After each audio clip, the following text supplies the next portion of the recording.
Ahoj, volám sa Sheila a toto video bolo vytvorené pomocou umelej inteligencie. Umelá inteligencia revolučne mení architektúru, ponúka nové možnosti pre dizajn, plánovanie a výstavbu. AI urýchľuje architektonický proces, vytvára vysokopresné návrhy, ktoré sú nákladovo efektívne a prispôsobené preferenciám klienta. Analýzou obrovského množstva dát AI pomáha optimalizovať funkčnosť budov, energetickú účinnosť a udržateľnosť v reálnom čase. AI tiež umožňuje vytváranie inteligentných budov integrovaných s pokročilými riadiacimi systémami, ktoré zlepšujú využitie zdrojov a zvyšujú kvalitu života obyvateľov.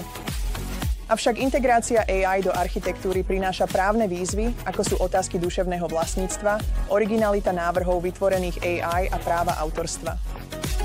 Návrhy AI musia tiež spĺňať stavebné predpisy a etické úvahy, vrátane otázok súkromia a prístupnosti.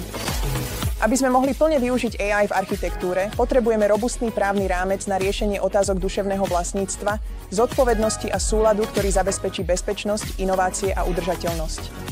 S vhodnou právnou štruktúrou môže AI premeniť architektúru na inteligentnejšiu, efektívnejšiu a udržateľnejšiu prax. Kontaktujte náš tím, aby ste zistili, ako môže AI posilniť vaše projekty súvisiace s architektúrou.